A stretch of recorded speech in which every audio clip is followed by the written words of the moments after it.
Good morning, everyone. Yesterday I said Barack Obama nominated Neil Gorsuch to the Supreme Court, and that was wrong. It was Merrick Garland that Barack Obama nominated, but there's more context around this. Hold on. So when I was looking into this, it was actually Joe Biden. Joe Biden was talking about it, like right after I published my video as well.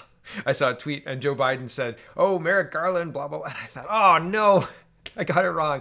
And things happen. That's all right. So I make my corrections. I'm a human too, and I don't have a producer or anybody to fact check me or anything like that. So I do try to correct when I make mistakes. So I made that mistake. So here we go. Here's the further context around this, and we're talking about America because a University of Waterloo professor had a bad day yesterday, and it's pretty funny. So we're going to get to that in just a minute, but here we go. On February 13th, 2016, Supreme Court Justice Antonin Scalia died. Later that day, Senate Republicans led by Majority Leader Mitch McConnell issued a statement that they would not consider any nominee put forth by Obama and that the Supreme Court nomination should be left to the next president of the United States.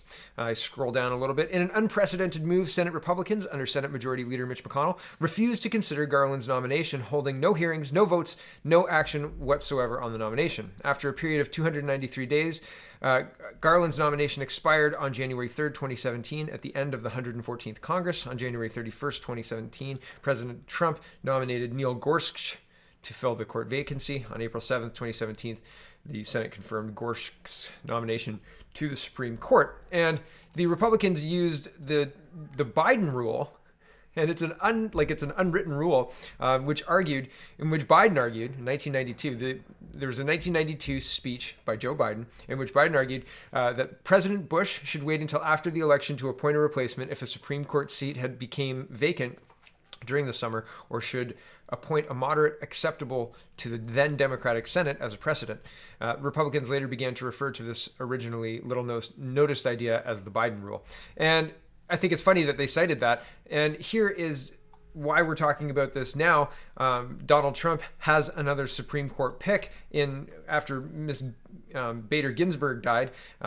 Mitch McConnell says Trump's Supreme Court nominee will receive a vote on the floor of the United States Senate. And that's a departure as well. I'll leave the link in the description if you want to read why that's odd. And here's Hillary Clinton arguing that any seat should be filled by the current president, not precedent. And here is Donald Trump saying, well, being Donald Trump about it. He's very funny, and this kind of stuff makes people go crazy. But here it is, both on the left and right. Like, people who like him are like, yeah, and people who don't like him are like, that, I can't believe he said that. Here you go.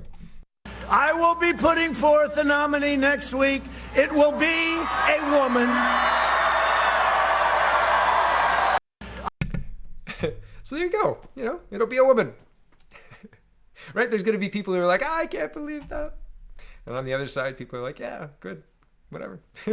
Okay, here is the related American news and the reason we're talking about all this, or not the reason we're talking about all this. I'm updating a story that I got wrong yesterday, and this news happened too. So apparently somebody sent the president a package filled with ricin, and it says law enforcement intercepts package of ricin mailed to Trump report. And it says the package appears to have been sent from Canada. An official told the New York Times. Who would do that? Who would do such a thing? Canadians love people, right? It's not like our media has had a 24/7 never-ending hate on for Trump, and he's awful, and he's the worst thing in the world, and the worst leader, and he's dumb, and he's an idiot, and he's taking his country into the toilet. Except that none of that is true, and is true of our leader in Canada, which I wish the Canadian press would cover. I mean, really, like, cover it in a meaningful way. Oh, okay, but who would possibly send a ricin package? Now, I don't know if Emmett McFarlane would possibly send anything or act on the threats that he's making on Twitter, but I now understand maybe who would send potentially something like this to the United States from Canada, right? Here's the professor in Canada, and this is Cernovich. Like, this guy's connected to people, right? Like, and so he says at Reps Gorstar. So here, this guy who seems DDS seems like three letters you don't really want to have looking into this. Can this be looked into? Says Cernovich, and this is Emmett McFarlane. He's a professor at the University of Waterloo. And he is, okay, it's not jumping up in the right place. He's public policy and Canadian politics, author and editor of books, obsessed with genre TV, tourney brackets because pandemic, right? Sure. And he says, burn Congress down before letting Trump try to appoint anyone to the Supreme Court of the United States. Right? I mean, I will be putting forth a nominee next week. It will be a woman. There you go, Emmett. And so, like, he can hate Trump as much as he wants, but inciting violence against, like, the U.S. government, saying, burn that institution to the ground if this president does this. Well, that's probably an overstep, Evan. That's maybe seeing a line that you, as a political science professor at the University of Waterloo, should maybe have known, maybe have seen, and you jumped over the line, and then you turned around and you set it on fire. You burned it down, Evan. You burned down the line. And then he tries to walk it back. Here's Evan later on. He says, last night in the context of the RGB, Ruth Bader Ginsburg, news, I tweeted intemporarily about rather seeing Congress burn down than seeing Trump appoint another Supreme Court of the United States judge. I don't think any reasonable person would see a burn it all down tweet as a call for violence. To be clear, it wasn't.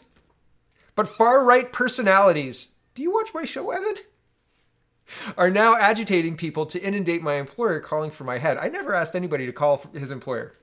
But, I mean, do you think that somebody who believes this stuff, who says this stuff on Twitter, should work for the University of Waterloo? I mean, I'm not saying you should call. But if you do call, make sure you link these tweets. Links are in the description. Anyway, I don't know who he's talking about here. I don't know if he's talking about me.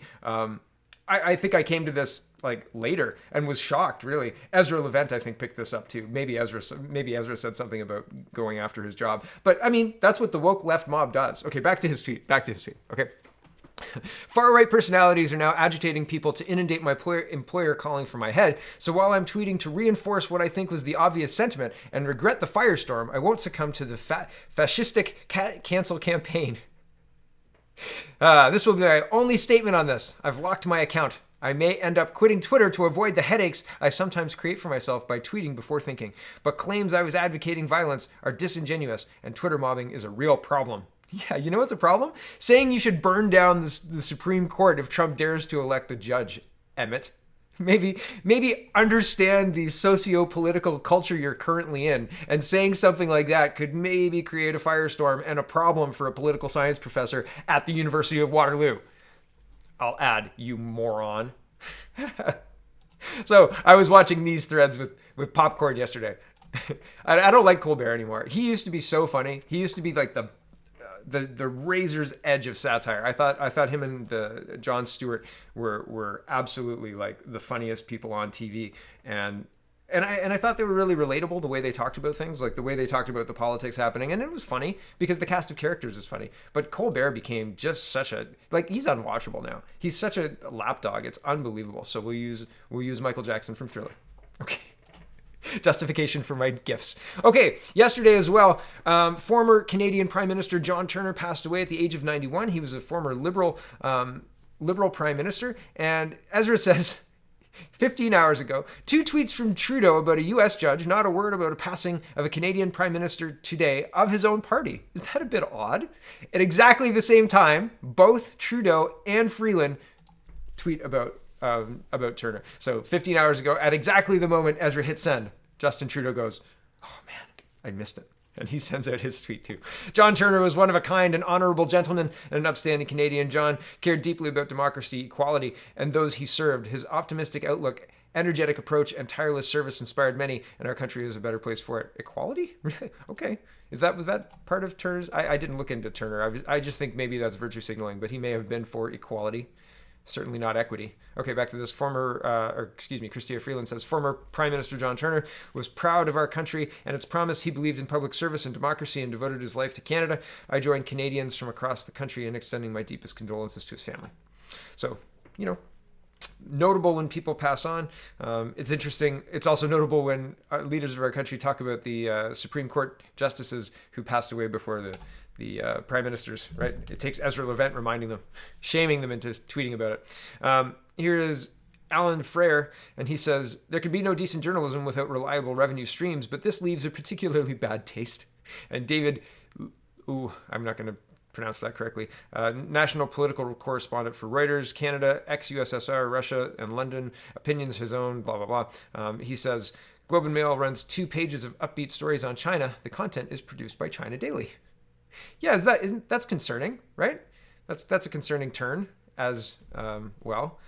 Revenue may be necessary and all that, but running cover pieces for China, that's concerning. That's concerning. Doug Ford. Yesterday, Ontario went into stage 2 again, kind of, I guess. Like there's lockdown restrictions, but not on businesses, just on getting together personally. It's what's the term they're using? Unmonitored events. It took me a little while to find it, but unmonitored. What does unmonitored events mean? I'm monitoring the event. Everything's just fine. Thank you. Carry on, you whoever you are, enforcers of the government's emergency orders when there's no emergency anymore. So anyways, to stop the unmonitored, that was what I was looking for. To help stop the spread of COVID-19, our government is reducing the limits on the number of people allowed to attend social gatherings and private parties. How we face the next surge and hold off the next wave will depend on everyone continuing to follow public health rules. Well, the public health rules didn't curb this. The mask didn't curb this, Doug, right? And so it's 10 people inside, 25 people outside, right? Social bubbles and all that. People aren't buying into it. They're not buying into it. Here's parents await direction from Saskatchewan health experts on Halloween trick-or-treating. It looks like they can... Here's on Thursday, Dr. Shahab, Saskatchewan's chief medical health officer, told reporters that the province will be issuing guidelines closer to October 31st. He said guidelines will be developed as required starting with Halloween and into the holiday season. I have every intention of trick-or-treating this year. Like, it's outside, everyone. It's outside, and the kids are wearing masks. And I'm pretty sure that people can walk up and down doorways, and I'm pretty sure they can pick up a treat, and then they can get home and wash their hands. Like, this is not difficult. This is not complicated. How about if you issue guidelines, how about the guidelines are, don't be dumb. Like, understand the world is a dangerous place, and trick-or-treating is a nice, fun thing to do, and don't be stupid. Like, look both ways before you cross the street too, right? Like, you don't want to go out trick-or-treating and not come home, because the risk is, somebody did put the risk in there for me. So it's 1 in 19 million or something like that to get coronavirus, or to die from coronavirus, and 1 in 141 for the car accidents. So, I mean, come on, right? Like, there's just, the world is inherently risky. You can't protect the whole population from being sick. It doesn't work that way. Okay, here's another one. Will we be wearing masks forever? Here's what the experts think. Here's the expert. What do you think she thinks? Yes. And Dr. Fauci says, yes. There was a guy yesterday. Here it is. This just sounds, I'm not going to play it, but he's talking about how masks are more effective than a vaccine. And number one, not taking the vaccine. It's a rushed vaccine. Vaccines usually take 10 to 15 years to develop and test fully properly. And built in China with the Chinese military. And based on everything else that I've seen about COVID-19 and the Chinese with the feet on the masks and all sorts of stuff in the early days, yeah, I'm probably not going to do that, right? So this guy's saying that masks are the most effective thing to block a coronavirus, or to help prevent infection from a coronavirus, just ignores all of the science and the fact that people have said wearing masks reduces the spread, and yet we're having huge spikes in Ontario. I wonder why. And they're not mentioning the amount of the increase in testing, right? So the increase in testing, we're going to talk about testing, because yesterday I talked about that, and we're here right now. So here's the PCR-based test detection in Canadian laboratories in Journal of Clinical Virology, Public Health Agency of Canada's NML, and key provincial PH hospital labs. PCR cycle threshold across Canada is 33 to 45. False positives known to increase with CTs higher than 25. And so you can see this is the stuff I was talking about yesterday that I'm not an expert in. So I'm just leaving this here to show you why there's so many, not why there's so many false positives, but there are people who are talking about this. So 13 days after these numbers are published by the Canadian, I can't remember the name, this agency, right? Measuring the CT in the 35 to 40 range. The guidelines are stated SARS-CoV-2 ineffectively, I can't say the word, only observed for RT blah, blah, blah, at under 24 CT. So they're testing it too high. is essentially what I'm trying to say. Very poorly, so I apologize for that segment. But they're testing it too high. The CT is not right. And again, I'm not a doctor, so it's difficult to relay this information in an effective way. But there's a lot wrong with the testing is what I'm trying to say. And in that context, the new lockdowns don't seem appropriate, right? With the hospitalizations remaining stable, with the ICUs, the ICU numbers remaining stable, it doesn't make sense to go into a lockdown just because the cases are spiking. This is not a case-demic. It shouldn't be, but it is. Here is, I'm going to show you this video. This more relates to the Ontario stuff, but I'm going to show you this video of London. This is Trafalgar Square, and this is a peaceful protest of anti-lockdown. Okay, so, and this guy says, when we saw this in Australia, people I knew in Britain said this won't happen here. Now it's happening in the UK. Water is almost boiling. How long before, like, do we believe that this won't happen in Canada? I don't know that I believe it 100%. I think that we're not too far from this. The other part of this is the Canadian government and the Canadian institutions have figured out that they can just literally ignore the Canadian people. That's it. They'll just ignore it. I think Trudeau's following the French model, like the Macron model, right? It doesn't matter how much your people protest, just keep printing articles that say people support us and say those right-wing gilets jaunes, right? That's it. Anyway, here it is. The police have charged anti-lockdown protesters in Trafalgar Square. The police are spoiling for a fight with peaceful protesters when they take a knee for Black Lives Matter. Decent society is under attack from all quadrants. So this is just a quick video here, and I'm going to show you a comparison in just a minute of the Black Lives Matter protest versus the Trafalgar Square anti-lockdown protest. Here we go.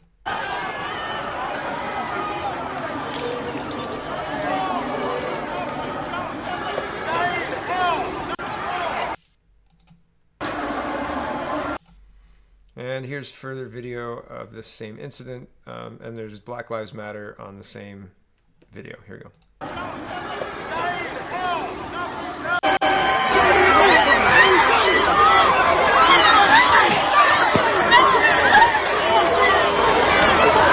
So they have all taken a knee. They've all taken a knee. So you can watch the video, links in the description. That's what happens when the government doesn't want to deal with the protesting anymore. And we've seen that in Australia, and we're seeing it in the United Kingdom. We're seeing the violence of the Gilets jaunes in France as well. If you're watching that, apparently that started up again last Saturday. I believe. I don't know if they marched yesterday. I didn't see any news, but that's not unusual unless you're looking for it, right? So it was live streams when they started up. Here is Paul Gin. Apparently he was wounded in a shootout in a restaurant last night in Vancouver. I've talked about Paul Gin before. He's a well-known money launderer and like a bridge to the triads in China. And he's all over the news, right? Every couple of years, like there was a big case that was targeting him, and he was like a key witness in, and it all fell apart. They've tried to deport him a bunch of times, like since I think he's been here since the 80s, and I don't think he's a citizen. So this is all kind of interesting, right? This is all this is in the same story that I've been covering for years, right? I reported about Paul Gin in 2018, like I think so, or beginning of 2019. There was a big case that all fell apart. So yeah, man, very interesting stuff. So this is all related, make no mistake. Okay, the last story for this morning, and it's a hard Canadian politics story to finish us off.